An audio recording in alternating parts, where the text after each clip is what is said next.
Yasama batachinoi, besamai emetnor, semikades mangustiimta, fegadi besamai indionech, endihu bemedir tihun, yalaten jarachnen sitenzare, bedelachnen ikker belen, igna yebedelnen ikkeren demenil, awadafet namatagban, kakifu adenenen fi, mengist yante antenantena, highly amaskan lislealem.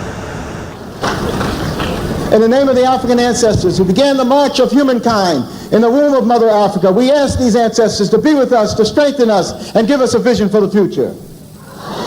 In the name of the African ancestors who began the march of humankind in the womb of Mother Africa and marched down the Nile, laying the foundations for human civilization and culture, we ask these Africans to be with us, to strengthen us, and give us a vision for the future.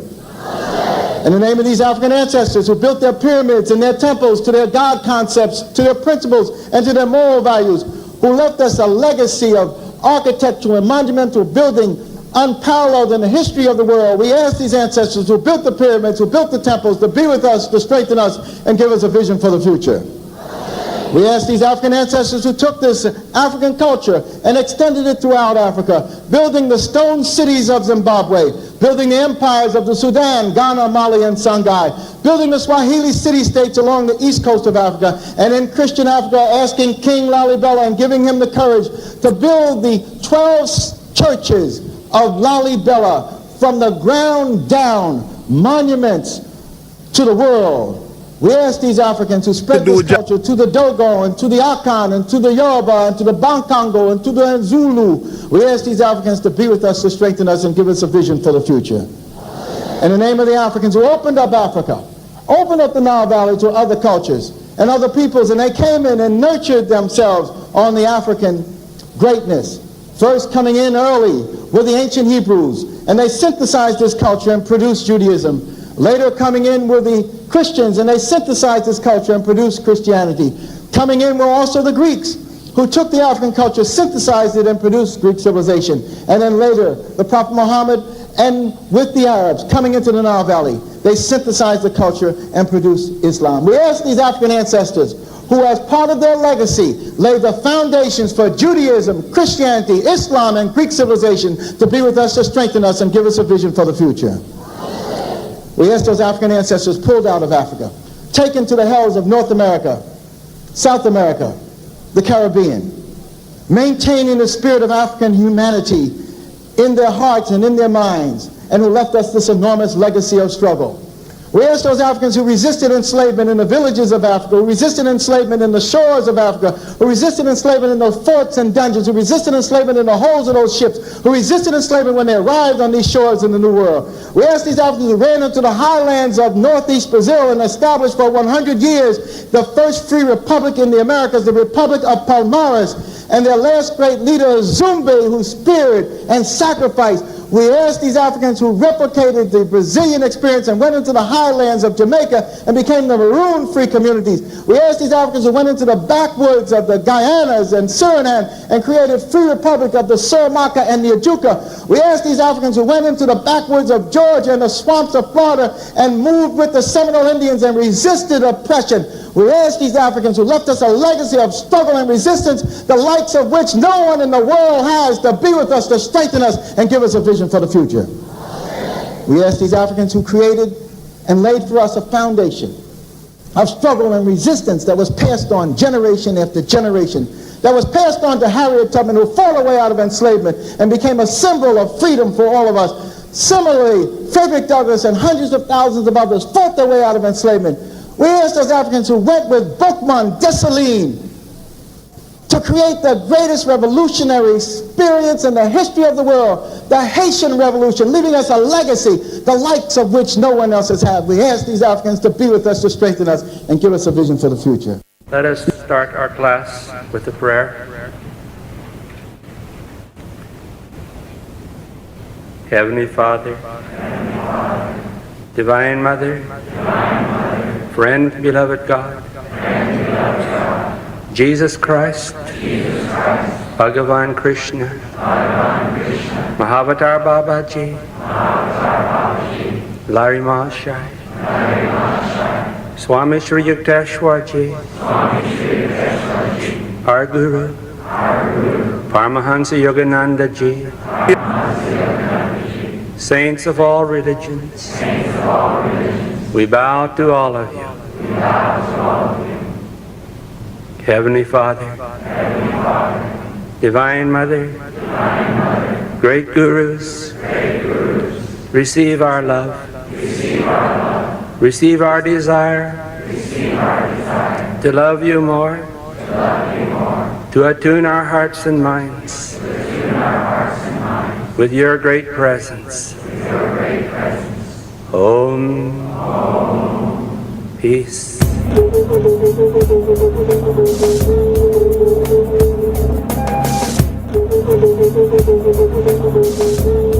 Speak truth to the people.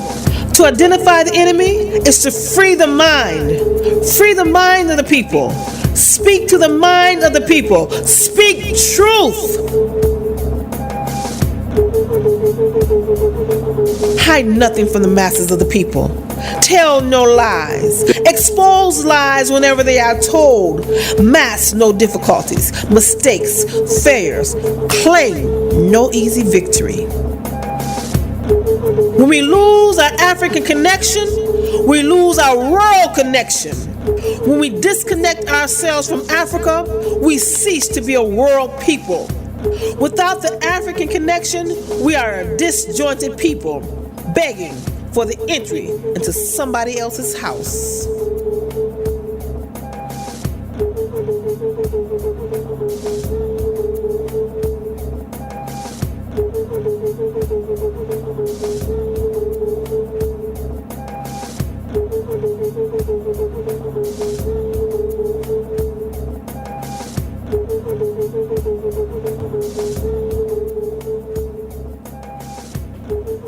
Reading from the Hosea, the sacred wisdom of ancient Egypt.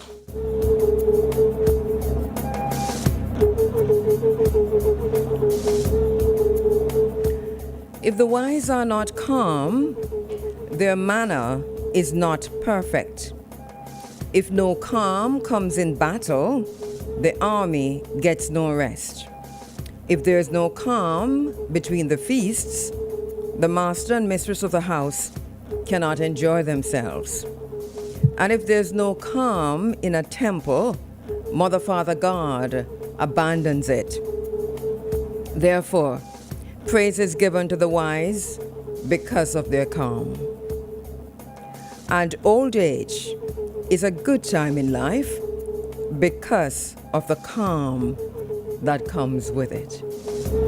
From the Hosea of a sacred wisdom of ancient Kemet, sacred wisdom of ancient Egypt. By the way, the Hosea is the most ancient of all writings that we currently have. I acknowledge my ancestors upon whose shoulders I stand.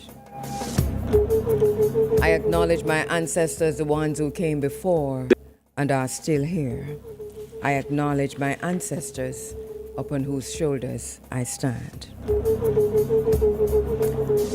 Peace be unto you, Snet and Senu. Peace be unto you, brothers and sisters, Hotep, Snet and Senu. All seed answer light, but the color is different. The plant reveals what is in the seed. Human being, know thyself, and thou shalt know the Neteru. Know thyself, and thou shalt know nature. 10 minutes after 6 o'clock. Thank you so much for joining us inside of the Africa Forum this morning. My name is Kabo Ma'at Kiru. Going through until 10 o'clock. That's when Romain, DJ Collision, DJ Deacon comes in for the Big A at 10 o'clock. Big A's off today. My in-studio broadcast assistant is Peter Broadber. But Peter has a totally different title and responsibility that is way outside of that. I just named him that because he's here. But Peter Broadbent is in the house, and he is 100% responsible for the live stream that you're getting across the digital spaces, the social media spaces. So we are on YouTube, we're on Facebook, IG, wherever we're, and Irie FM, YouTube, Irie FM, IG, Irie FM, Facebook, we're there. Thank you so much for joining us in those spaces. Thank you so much, Peter Broadbent, who is managing all of that even as we speak. Thank you so much to you for listening in, for choosing Irie FM, and specifically for choosing the Africa Forum. We know it is appointment radio, depending on where you are, because of course, well, anywhere you are, but especially if you're on Eastern Standard Time, because it's now 12 minutes after 6 o'clock, and here we are. Because we've got a job to do, and we won't get over it until we've figured out what really happened, and until we find a way to prevent it from happening again. It is what it is. Excellence is still the highest form of rebellion, and we're not about to trade off our identity to fit in. We're not about to trade off our intellectual identity to fit in. No, so, no, where, no, how, no, no, no. We're not about to subscribe to a school where we're passing someone else's test to determine whether or not we're capable. No how, no so, nowhere. And that's basically the foundational principle of the program, the Africa Forum. It's been here for going into 36 years now, and we're still not afraid, and we're not weary either. And for those who think that they're born into a state of decay and so that their inheritance is garbage, we remind you that we are responsible for our destiny. Mwalimu Marcus Mosiah Garvey reminds us that whatever we think that we are, whatever we think we can achieve, and so that we can. And as I say in this space all the time I say that in this space, we're going to have to put ourselves in charge of ourselves. And today is not a bad day to start. This morning is not a bad day to start. To say, I am putting myself in charge of my thoughts. I'm putting myself in charge of my actions. I'm putting myself in charge of my behavior. I'm putting myself in charge of my emotions. I'm putting myself in charge of my emotional responses. I'm putting myself in charge of my finances. I'm putting myself in charge of my independence. You can just name it. Go ahead and put a word in there that suits what you need to do. But we need to put ourselves in charge of ourselves. It is the Africa Forum. It is Running African.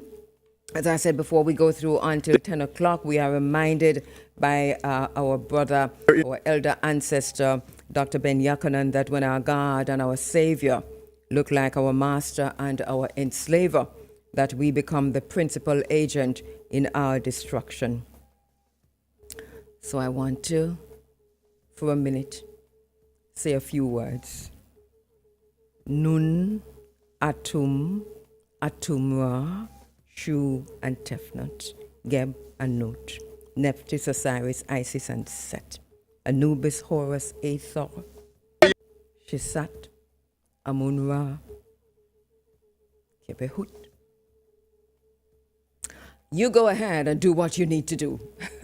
Say the names of our ancients, those whose names mean something and can change something and can make spaces different and can bring into being creation from the beginning, from them time until that time. Do what you gotta do. We take a quick break. We'll be right back. Thank you so much for joining us.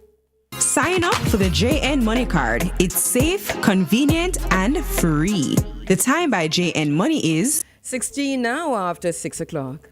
Contractors, developers, homeowners, are you looking for reliable electrical and plumbing supplies you can trust? For over 36 years, General Supplies Limited has been powering projects across Jamaica with quality products and dependable service. Whether you're wiring a new development, upgrading a property, or handling repairs at home, we have the cables, fittings, pipes, and accessories you need all in one place. Call us today at 961-3154. General Supplies Limited, for all your electrical and plumbing needs. Public transport operators, the People's Station Irie FM continues to put a spotlight on you with Red Plate Spotlight. Yes, you can win big, up to $50,000 5 days per week by keeping locked into the nation's #1 Irie FM. All you have to do is send in your plate number via WhatsApp to 876-350-2838 and just tune into the 107s to hear when your plate is announced. You don't have to send your plate more than once. As one sent in, it will be announced some random day, giving you 20 minutes to claim your cash prize. Red Plate Spotlight is brought to you by Tiles Are Us. Balance Valley St. Elizabeth, Tiles Are Us. Sparkles Auto Parts, your one-stop shop for auto parts and accessories. Shop 2 Rexa Plaza, Ocherus, or 7 Gully Road, St. Anne's Bay. Because everybody is headed to Father Bengo's birthday bash, the celebration of a real general with Professor Nuts, Little John, Luton Fire, and the Colonel Josie Wells. Don't make the right move, you know, or no right turn, and pull up Elizabeth's place, Monique the greatest show on Sunday, June 14, Kilimanjaro, Digital Crest, Bouncy Killer, and DJ Pops Underground, hosted by yours truly, Big A. Forward. Okay, guys, we're back. Powerful women and men perform for charity. An inspiring evening where public servants, diplomats, business leaders, and creatives unite with their talent, all for the children of Mustard Seed. Did you miss us? Because we missed you. Join us this Father's Day, Sunday, June 21 at 7 p.m. at Jamaica College. Admission, adults $4,000, children 12 and under $2,000. Tickets at select Fontana pharmacies and online at touchstonelink.com. Powerful women and men perform for charity. Great performances, great people, one great cause. Powered by Irie FM. The national land agency is advising the public that it has not issued any publication or statement indicating that lands are available for sale in Manchonil, Portland, including the Muirton Penn area. Potential investors are urged to exercise due diligence before entering into any land transaction. When land or property is offered for sale or divestment by the NLA, notices are posted on the agency's website, published in newspapers, and are displayed within the relevant communities. Members of the public with questions are encouraged to contact the agency at 876-750-5263 or 876-946-5263 for verification. Jeffrey Africa. Running Africa ni. Aye Jamaica. So what take kaka say boso kadia. Ewo Irie FM.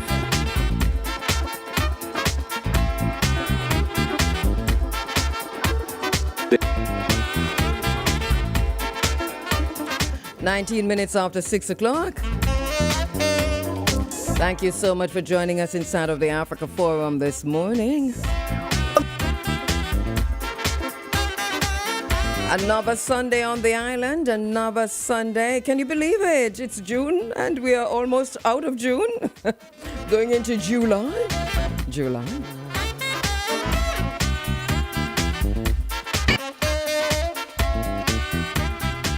Our vision is to reunite the African family for development. Our mission includes blazing new paths towards Africa's rendezvous with destiny. Bearing witness, demanding change. Being the change we want to see, understanding what it means to bear witness.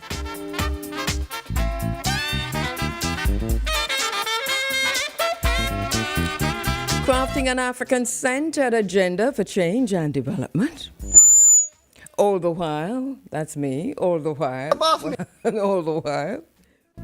honoring my moral obligation to remember.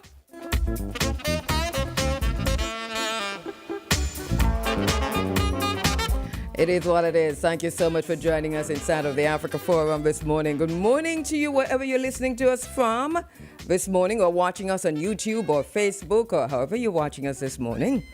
Good morning and thank you so much. Thank you so much for joining.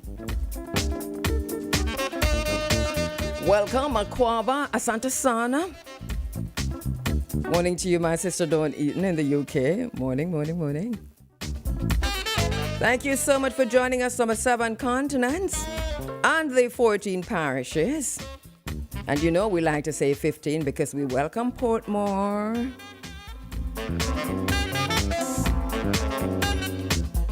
Thank you so much for joining us from the region. However, you're joining us from the Caribbean region, Latin America, Asia, Indonesia, continent of Africa. Welcome to Malawi.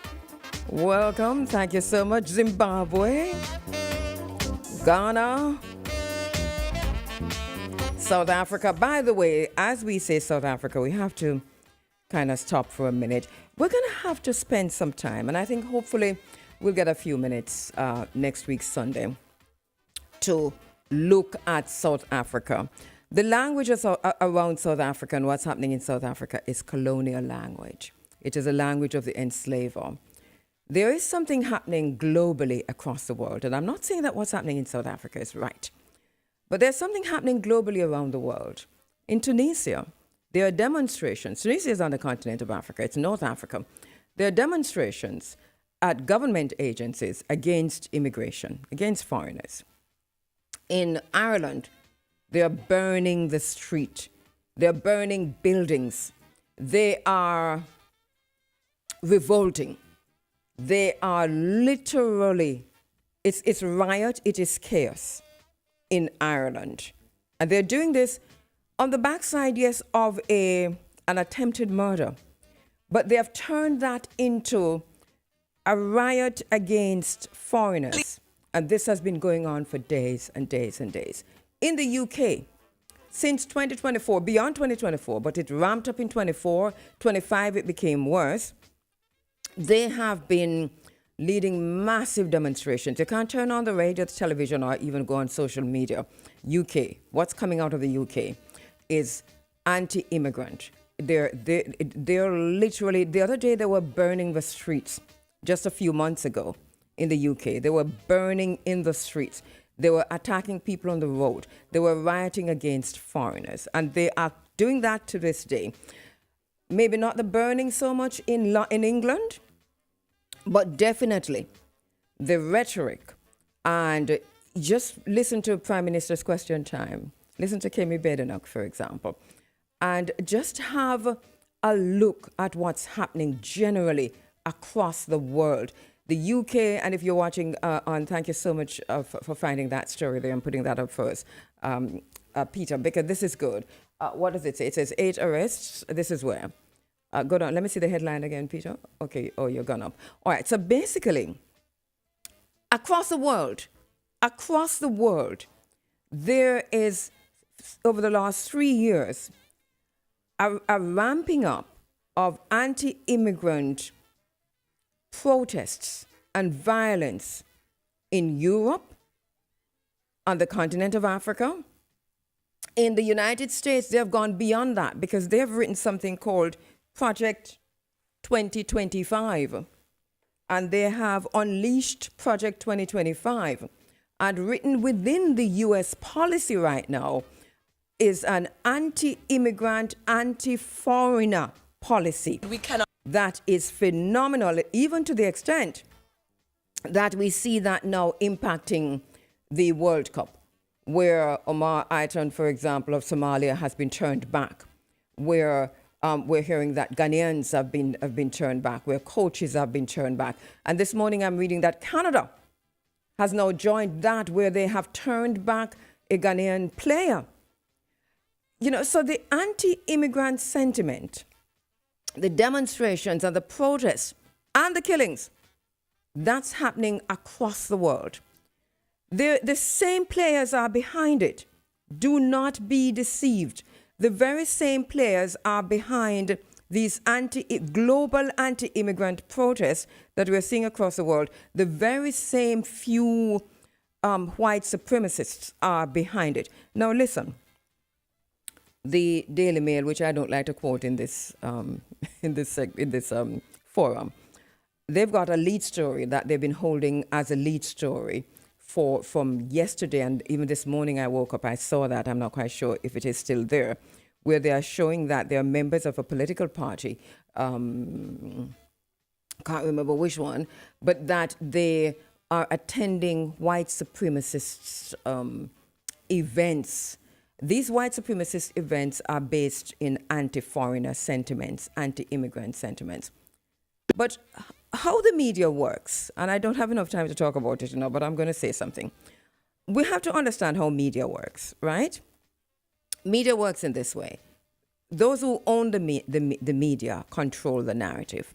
Those who control the narrative control the action, control how people think, control what you see, what you hear, and what you think, and hence your behavior and your responses to things.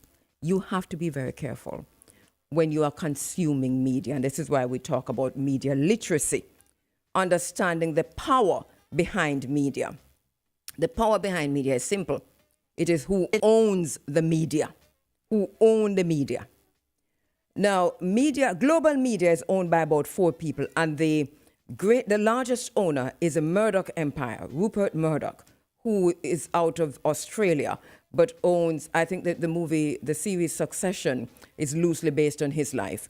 So the Murdoch empire owns most of the media, global media that you consume. And I don't even know why I'm gone off on a tangent. I promise you that I'll come back to talk about media ownership, because I want to just make a statement about South Africa. What media is doing, led by the very same white supremacists in the background, is about to take over spaces and places. That's media ownership. You think politics is the only thing that is ensuring that places and spaces are taken over? No, it is a conglomerate that includes the media, a cabal that includes the media. So we have, there is a takeover of South Africa that is underway. South Africa is going back apartheid. We can stop it, but we're not about to stop it, because there's something that Africa is doing. Africa and African people have bought into the media and the white supremacists and the globalists and the technocrats' plan to separate South Africa from the rest of the continent of Africa. But first, they have to drive out all other Africans, continental Africans from South Africa. They are succeeding in that. Ghana take out 300, this one take out 200, that one take out 500. And they're doing it because the media is telling you that something is happening in South Africa called xenophobia. What did we say the meaning of xenophobia is? What is the meaning of xenophobia? Look it up, man. What's the meaning of xenophobia? It is ultimately a fear of foreigners. But only when that fear, or what appears to be that fear, appears in South Africa, does it become xenophobia. What Donald Trump is doing is not a fear of foreigners, is it? Is it? What is happening in the UK, that's not a fear of foreigners, is it? If you ask me right now to be honest about which country is showing the most vitriolic, the most sustained, the cruelest form of a fear of foreigners, which is xenophobia, I can answer you. It is the UK. And right after that, it is the US. And long before you reach South Africa, it is France and the European Union. You saw what happened in France just a few years ago. We covered it. How many coming through Morocco were slaughtered? That wasn't covered as xenophobia. The media is very good at controlling what you see, what you say, and what you think. So I put it to you, there is no xenophobia in South Africa. What is happening in South Africa? Yes, there is a situation. that is bought and paid for, and it's a pity that black people are doing this to themselves again. Being paid to cause disruption. It happened in Jamaica, you know. You think it remember the Manley regime, you know, it was a regime, but in the Manley government. Remember in the Manley time that African people, black Jamaican people, turned against Michael Manley, and they were whispering in their houses and whispering on their verandas about how they would not vote again for him because he's communist. This is the same thing that's happening in South Africa at scale, right? So what we have is nothing called no xenophobia. It is something that the very same actors, we know who they are, you know. Listen, we know the people behind the xenophobia in South Africa, the xenophobia in the UK, the xenophobia in Ireland, and I know I said the UK, but I'm going to say Ireland, the xenophobia in England, the xenophobia in the United States, behind the President of the United States. If you can find the globalists behind the President of the United States who run on a platform, I know I have to go. I know I have to go. You see me just, I cut me 10 for come talk, you know, literally, me cut, you know, for say. But the bottom line is, the globalists are winning. They have decided to annex South Africa from black people and make it an apartheid state again, and black people have bought into that. Look what they did with that match between Mexico and South Africa. I want to talk about that, you know. Let me take a break. I don't have a time today, I know that. But I need to put that out there. And if I can't do it today, I'll do it tomorrow. But as you go through this week, please be reminded that they want us to hate South Africans. They want us to hate them. And they want us to curse South Africa. They wanted South Africa to be isolated. And they want the rest of the African diaspora to be in on that. And they control the media. So they're ensuring that this is where we're going. Uno, stop the foolishness in the name of the ancestors. Stop the foolishness. Let me take a break. For 50 years, that has been the sound of many NHD contributors getting the keys to their own home. I remember that day. It's a joyous feeling, a wonderful feeling. Mother have, father have, but blessed is the child who has his own. So you set your own rules. Once you get your own, hey is yours. Freedom, joy, and you also have a legacy for future generations. The National Housing Trust, 50 years of building communities and housing generations. Because everybody is headed to Father Bengo's birthday bash, the celebration of a real general with Professor Nuts, Little John, Lutin Fire, and the Colonel Josie Wells. Don't make the wrong move, you know, or no wrong turn, and pull up a Liz and Bengo's place, Monique St. Anne, on Sunday, June 14, Kilimanjaro, Digital Crest, Bouncy Killer, and DJ Bob's Underground, hosted by yours truly, Big A. Forward. Need information on everyday financial matters? Then check out the Financial Corner. This and every Monday at 6 p.m. during Live at 5:45. We give relatable financial information, the latest financial news, as well as financial tips. Brought to you by Quartz Ready Cash. Ready when you are. JN Life Comfort Burial Plans, helping you protect the ones you love. That's Financial Corner. This and every Monday at 6 p.m. on the nation's #1 Irie FM. Discover the pinnacle of luxury living at the Hosanna Estate Development. Explore our exquisite homes that blend the sophistication with modern living. Join us for an open house June 13 and 14 from 1 p.m. and 5 p.m. Enjoy refreshment, guided tours, and exclusive offers. Take the opportunity to meet our expert realtor teams and speak with partnering financial institutions. For more information, call 876-436-4501. Hosanna Estate Open House is sponsored by First Regional Credit Union.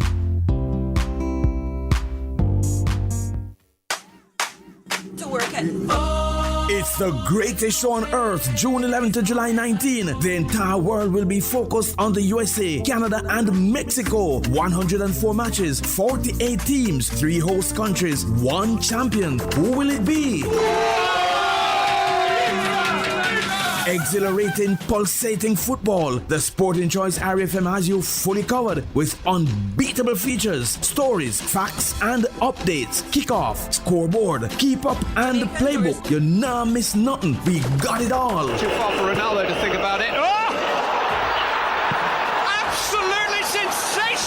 The football spectacle is brought to you courtesy of Kendall. Just give me my Kendall. Bad Dog, the bigger, better, badder sausage and bacon. Any bet, your best bet. Red Stripe, get in the game with Red Stripe and win. KFC and the Caribbean Passion, smoked meats, easy eats. The greatest show on earth, June 11 to July 19, right here on Irie FM. It's Irie FM. Emma nyina dia benenso pronkwa na dia tene. Emma nyina bonyum atonyum ye adwuma wo radio so na so de dia jesire pene pataku. Ajiba bia se dewa.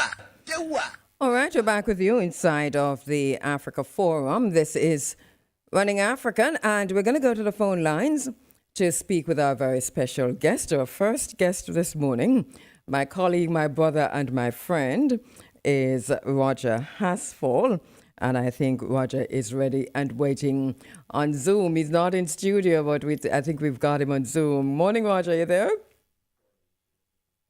All right. So we're going to be talking to Roger in a little while about what's happening in the World Cup. But specifically, we're going to be looking at the African teams in the World Cup right now. But what a time, eh? Because FIFA World Cup, as you know, it kicked off last Tuesday, was it Thursday? Last Thursday, June 11. And it really is a metaphorical mirror for the chaos that is happening in the world right now. And on the backside and within the confusion of World War III, it is playing out as part of the chaos itself. And Gianni Infantino, who is the head of FIFA, president of FIFA, is an interesting character.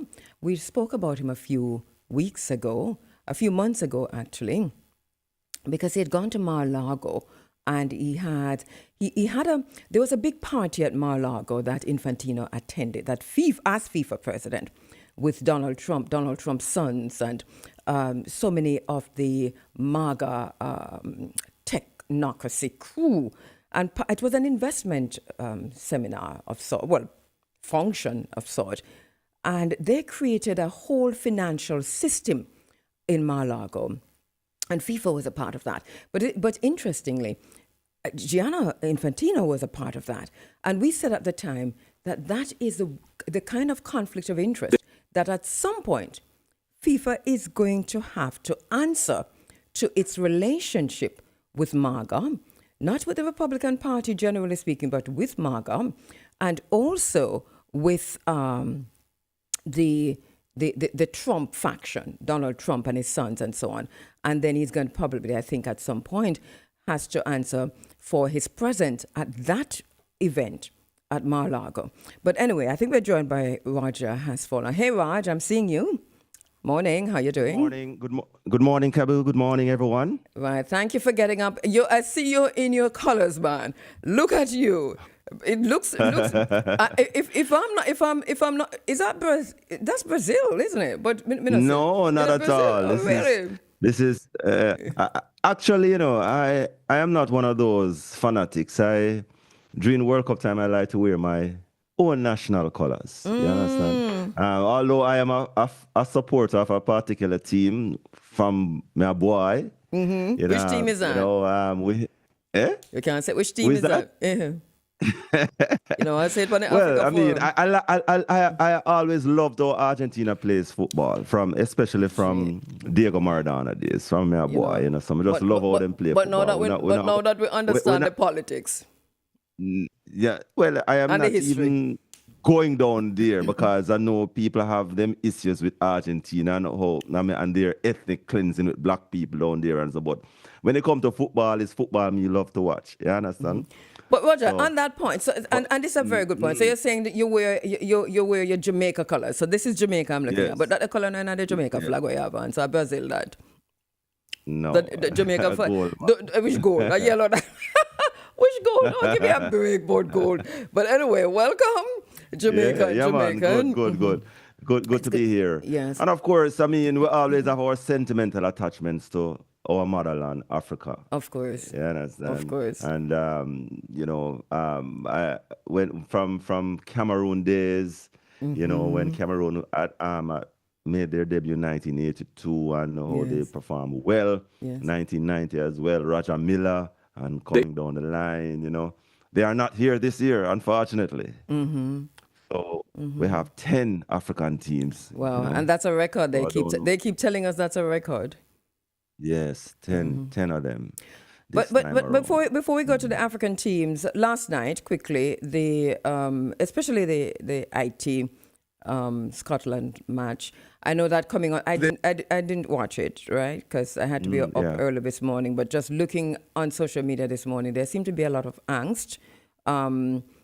People are saying that there was bad refereeing and IT was. There were clear times when there should have been a penalty or stuff like that. I don't know if you saw it and if you can tell us what happened, why people so angry this morning. I actually didn't see it, you know, but based on the reports that I heard that Scotland, they got away with a lot. And, you know, Haiti, they showed a lot of fight as well, you know, and irrespective of that fight, I mean, they ended up losing the same way. But, you know, we expect that the smaller nations will get these decisions against them. That has always happened. You know, I heard that it was blatant. Maybe when you look back at it, we'll talk again, because I heard it was blatant and I saw a clip. So there's a clip of one of the players, the Haitian players, being literally dragged, held on to, held back literally. His hands, you know, to me, I mean, that's, and you know, I'm a Wagonist in this space. You know, so even for us Waganists, you know, we take them things very hard, and especially when it's IT, because, well, anyway. So we saw that. There's a whole lot with the football, and a lot of it with the World Cup, and a lot of it has impacted the African teams. So let us start there. First of all, look at the teams and give me an idea, Roger, of your own thinking in terms of how they are impacted politically, first of all, in terms of the immigration issues and any other issues that are out there before we talk about their... Well, we have seen the continuous hatred, racism, xenophobia, ethnic hatred against black people, and it is so evident before the World Cup, and you know, even during this World Cup, we are seeing, you know, where Canada have refused our party's entry because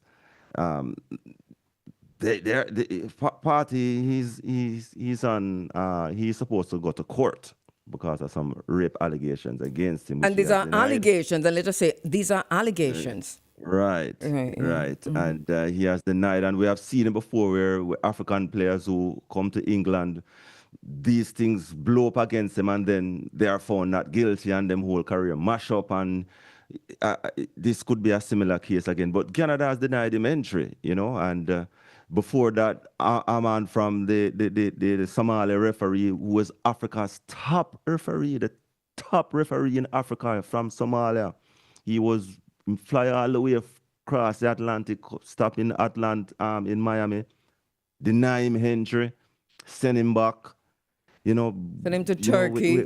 Turkey. Yes. Right. And now they're telling us about he's with UEFA. I mean, what Senegal.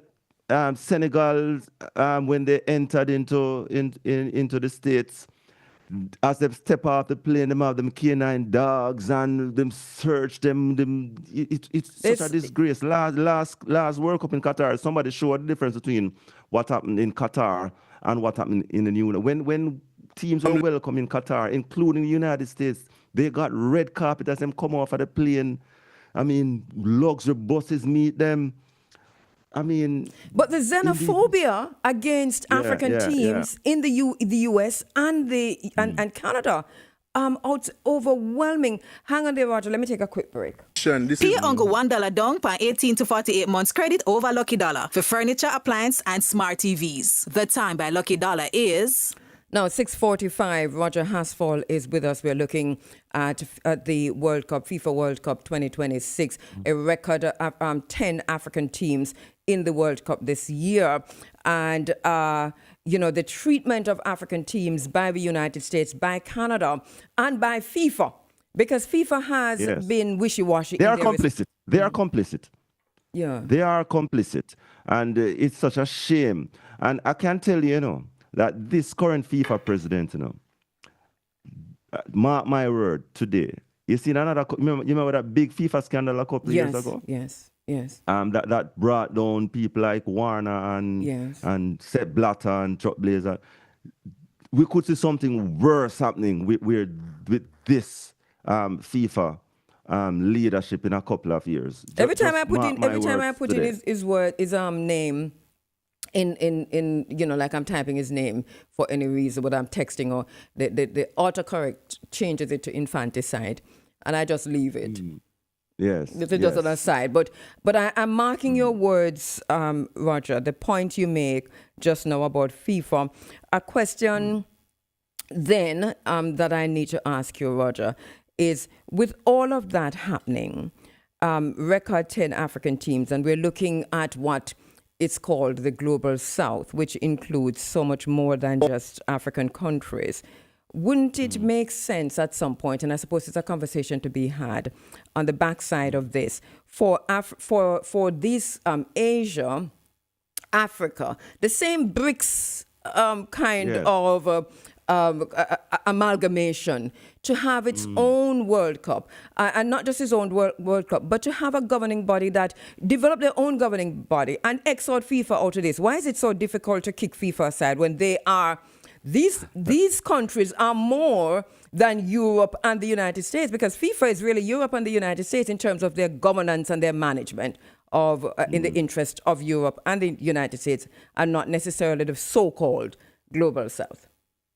It could happen. However, to break away from FIFA at this stage is almost difficult in terms of if you want to be recognized as a global participant in football. However, we have seen, competitions, events that have broken away, but them call them rebel and, these kind of things. Well, let the rebel in you touch a rebel in me. It can happen, but it's difficult. I hear the point you're making. We just never know that in the future, maybe, And Roger, I'm talking about the future. These things will have to happen. Roger, I'm talking about the future, and I'm not talking about right now, because obviously after what we've seen right now, because, all right, so FIFA has come under a lot of pressure over the years from the scandal. They bounced back from the scandal. But would you, because you've been watching World Cup, would you, and not just World Cup, but FIFA generally, would you say that this is a defining moment for FIFA in terms of its relationship, its ongoing relationship with other countries from Asia, Africa, Latin America, non-European countries, which are more than Europe and the United States? It should have been a defining moment in a good way, based on the way how FIFA has evolved since the scandal. But what we have seen now is that they are so complicit in terms of what is happening. The defining moment has gone south, has gone negative, in the negative. And it's so hard for them. Of course, people love football, World Cup time, and the excitement, everybody go on, support, and then, because the actual World Cup is happening now, but there's a bitter taste that is in people's mouth right now regarding how FIFA and the United States have treated this World Cup. And I don't know, but there's a lot of soul searching that will be needed after this World Cup as to how who they award, to host World Cups such as this, because based on we have seen it happening, over the past couple of years, where it was a mistake to have brought the World Cup to the United States. It was a mistake based on everything that we have seen. Now, of course, every country have their own immigration laws and stuff like that. But with a country like the United States that is so stringent, especially against a particular set of people. Racist. It's racism and xenophobia. Yes. It has been such a disgrace. FIFA is compromised, though. I mean, highly compromised. And it's historic, you know.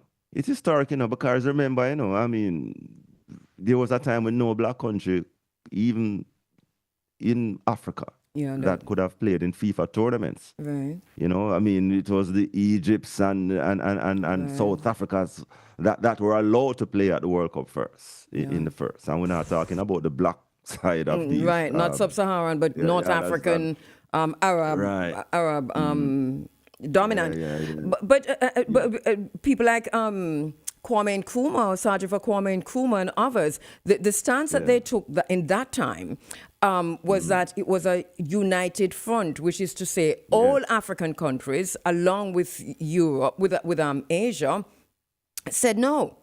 And so there was a stance. Whereas... Don't leave out Haile Selassie, you know. He was very important into calling that, you know. Okay, the emperor, of course, yes. Well, there you go. Yes. And so that and so there was a stance, a unified stance against it. But what do we have in this one? We have the world and the continental Africa cheering for Mexico against South Africa because you've set up to do that. And we also have Omar Atan, who is deported from the U.S., kicked out of the U.S. to Turkey. But all referees go on to play, to go on without saying, as referees, we will, if he is not allowed in, we will not work. Yes. And I remember, you know, this young man was talking about is the number one referee in Africa, you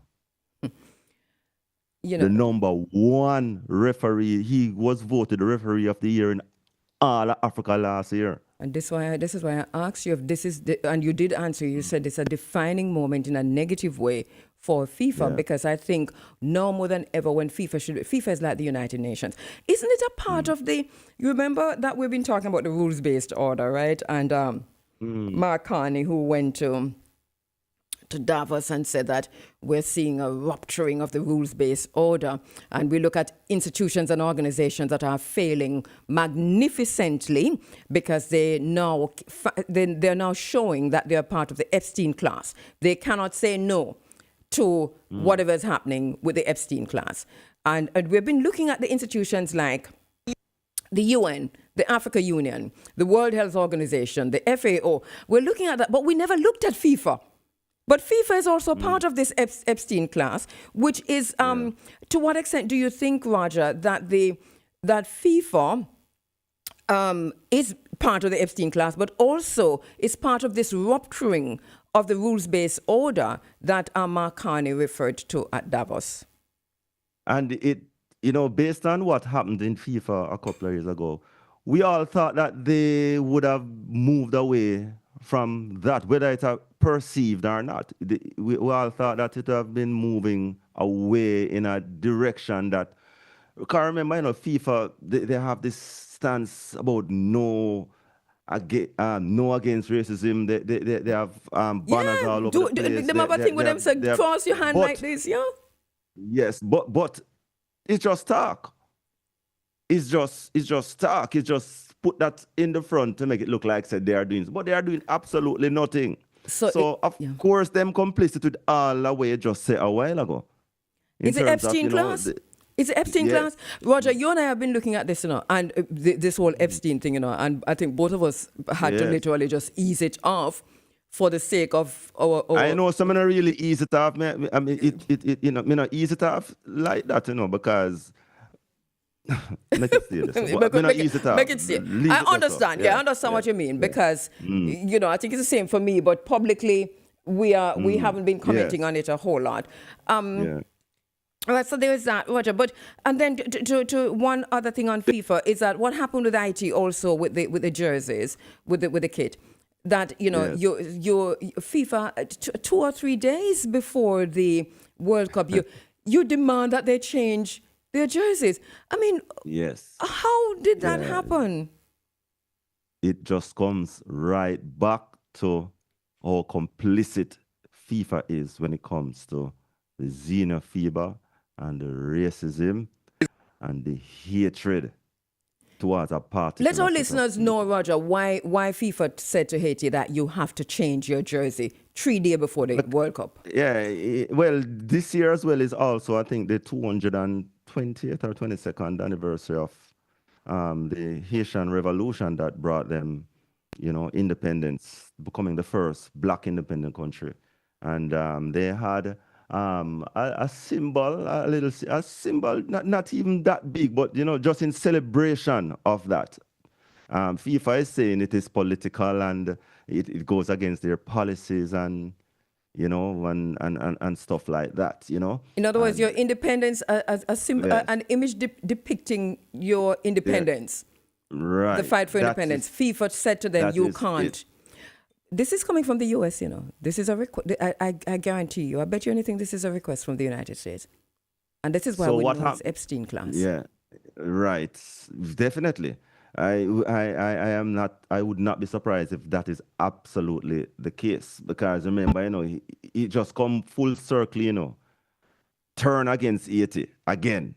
Because what Haiti did then to become the first black independent country of the world, they are suffering for it up to this day. Up to this day, up to last night. This is just another chapter in that.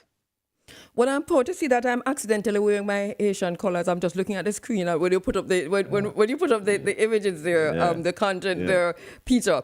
I recognize that I'm in my blue and red. Well, welcome. All right, but Roger, because we have just. But I'm wondering, quickly. I'm wondering if this was a logo of Haiti, because this could easily be a logo of Haiti, similar to our coat of arms or something like that. I'm wondering how it represents the very last battle in the fight for independence. It depicts the scene of the very last battle. Like how we'd say, well, anyway, let me leave that little. Roger, because we have just a few minutes. Let us quickly look at I'm giving you this 3 minutes. Quickly, take me through the teams, the African teams.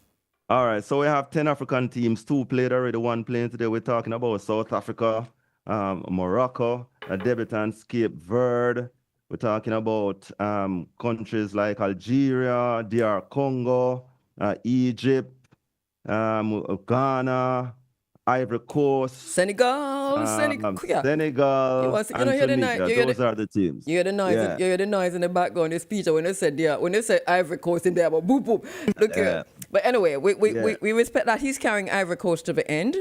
Oh yeah. Yes. Well, Ivory Coast. Speaking about them, they are possibly one of the dark horses this year in a serious way.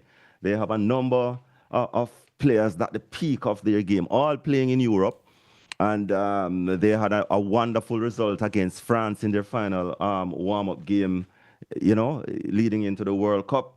They also have the youngest on average team this year, 25 years at 310. So they are very ripe in terms of, energy and stuff like that. They have the Bundesliga Rookie of the Year.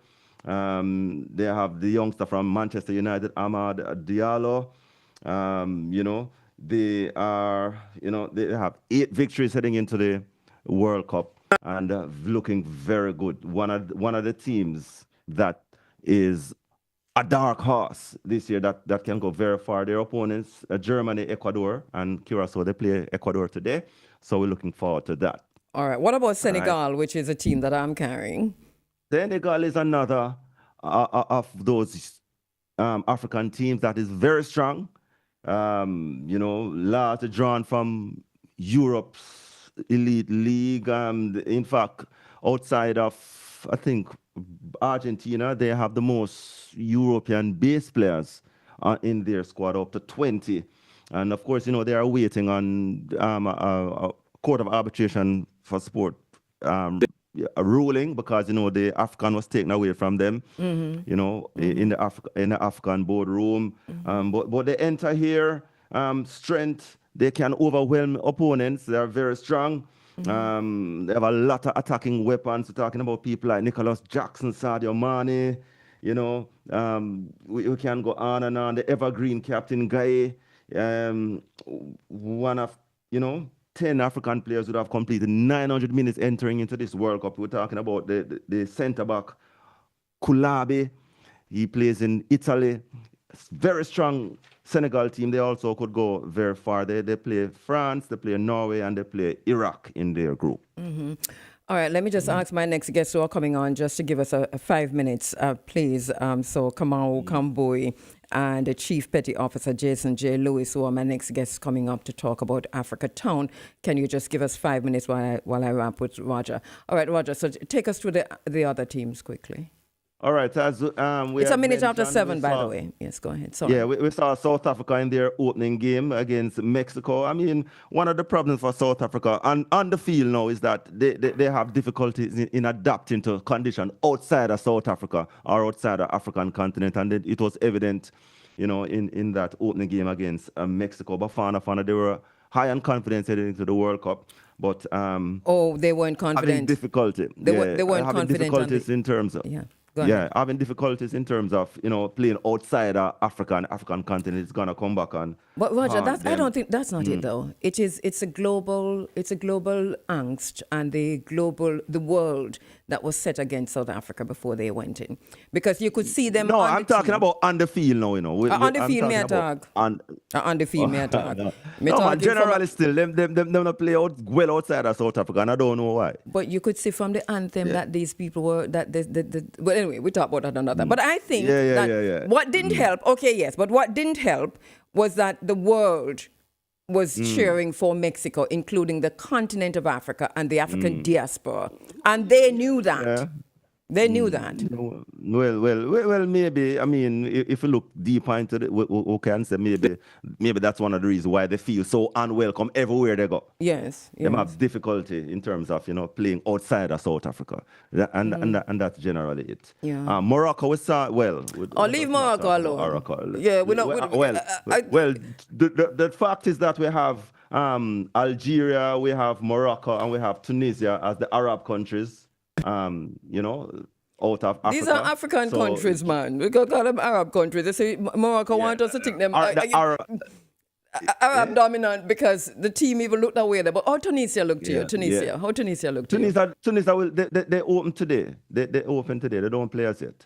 All right. My sister is there, so I mean, if you call her for ask her, they walk on. But so generally the teams that you think will go through. And let us quickly, because since we get those out of the way, we have the Cape Verde Islands, making their debut. Yes. Not expected to go very far. They open against Spain, and that is coming up. Yeah. And they got out giants, Cameroon. Let us make that be known that Cape Verde Islands, they were the one who got out Cameroon, all-time African #1 team in at the World Cup. They are Congo, of course. They had a playoff against Jamaica. They won, and their super fan Mikel Kula Umbalinga. Patrice Lumumba in this time. Patrice Lumumba in this time. In fact, based on a request from the team, he is traveling as part of the official party. Yeah. Roger, let me take a minute. Let me take half a minute because this is the Africa Forum, just to let our listeners know that this super fan that you see standing at all of the games, that he is very, very clear on why he's standing. He's standing to remind the world of Patrice Lumumba. Exactly. He's standing to remind the world of Patrice Lumumba. Do not forget that while we talk about this man who's standing. Go ahead, Roger. Right. Yeah. Yes. So he is part of the official DR Congo delegation. They are strong in mental resilience, swift counter-attacking team, 7 national regular players. They played in Europe, but they didn't have much game time generally this year. They are strong in mental resilience. That is a fact. So we'll have to just wait and see how they will factor in this World Cup. But as we mentioned, they were the ones that got out Jamaica in that playoff final game to go to the World Cup. Roger, we have to wrap. Egypt is there, Salah and Marmoush. Mohamed Salah. That's another team from, and then Ghana, Black Stars. What can we say about them? They are back at the World Cup. This is their 5th World Cup, all within the 21st century. A good team. Antoine Semenyo of Manchester City is there, and looking good. Carlos Queiroz, I mean, he's the factor for Ghana. Their coach, calling just a couple days, 65 days before the World Cup. This is his second coach. Would have been coaching 5 consecutive World Cups. And, you know, he could be a determining factor as to how far Ghana will go in terms of his coaching ability. So that's it. You know. Thank you so much, Roger Hasfall, my brother. We'll talk to you again, I'm quite sure. Hopefully you can make it back on Father's Day. Thank you, my brother. All right, Mom. Take care. You seem laugh, and just say, all right.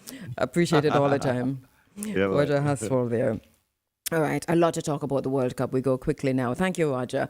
To our next very special guests, we're looking at Kamau Kambui, who is a registered architect with over 36 years of experience in Jamaica, Guyana, and the United States. He has played a leading role in shaping some of Jamaica's most significant development projects. And he's no stranger to the Africa Forum, by the way, you might remember him.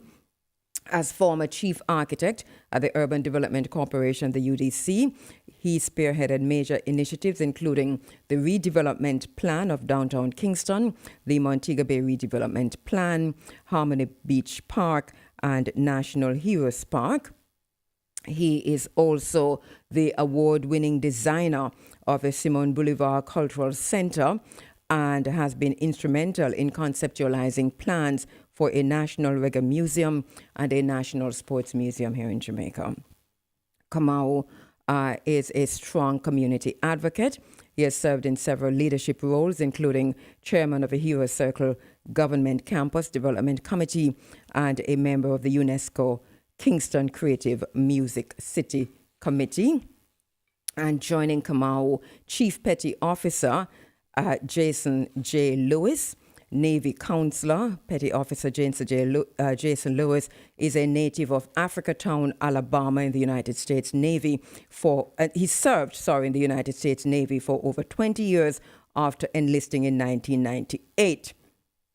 Throughout his distinguished military career, he earned numerous awards and commendations, served in leadership roles across the United States and overseas, and was consistently recognized for excellence in performance, training, and recruiting. Following his retirement from the Navy, Chief Lewis returned to Africatown, which we're going to be talking about today, with a passion for community development and preserving the area's rich history. He's a founder of VETS, Visualize Everyone That Serves, which is also a non-profit organization focused on youth and community empowerment.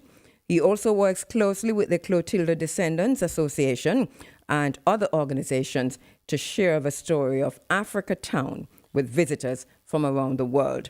Chief Lewis is a dedicated community leader, entrepreneur, husband, and proud father of 4 children. And they join me online, Kamau Kambui and Chief Petty Officer Jason Lewis. Morning. Good morning. Greetings. Thank you so much for joining us. How are you doing, my brother? Fine, thank you. Right. Good to have you. Good to see you. Because we're on YouTube. So for those persons who are listening on the 107s and you're not shifting to YouTube, you can do that. You can check us out on YouTube to see what's happening here. I'm not quite sure if we have both of you because I'm only seeing one. Do we have, no? All right. So let me start then by looking at just a background into what has led us here when we talk about Africatown. And we're going to start with the bet, if you will, because this is an interesting situation that in 1860, an enslaver, a white racist enslaver, made a bet. And that was after slavery or the trade for the United States at least had ended, the trade in enslaved Africans, that he made a bet that he could carry from Africa a shipload of enslaved Africans, a slaver. Talk us through that, please. Oh, you're asking me? Yes, we want to start there. Okay, yes. Yes, they made a bet that they could go to Africa and purchase Africans. This is after the slave trade ended. So they made a bet amongst themselves. They got a ship's captain and a ship to make the journey and actually went to Benin and tried to purchase, I think, about 130. but the British naval vessels were on patrol, so they actually only got 110 and made a hasty retreat back to the U.S. In entering the U.S. waters, they encountered the U.S. naval forces because it was an international, slavery was abolished. So they actually invaded the U.S. naval ships and entered the Mobile River and actually took off the cargo, for lack of a better term. Talking and about Africans, right? Africans, yes, Africans, yes. yeah. And actually they burnt the ship in the river, and they divided the cargo. They enslaved persons, or they kidnapped persons actually amongst themselves. 30 of those persons, 30 or 33 of those persons went to Mayer, who was the instigator of the adventure. And so they were enslaved on his plantation for about 5 years until after the Civil War. I think the slavery was abolished in the U.S. And in the South, as you know, it was delayed in terms of information getting to the person. This is how you get the Juneteenth holiday. Celebration. And so they were enslaved for 5 years on Mayer's plantation. You know what? Come on, my brother. One of the things that I've been doing, and I tend to do this, looking at events as they unfold globally, over the years. And for our listeners to understand this, because when I said this to my daughter, it really sunk in for her, and she is doing A-levels now, that basically the time frame we're looking at when all of this unfolded, 1860, we're talking about 5 years before the Morant Bay War or the Morant Bay Rebellion here in Jamaica. That is to put it in context for our listeners to understand the time we're talking 2019. about. All right.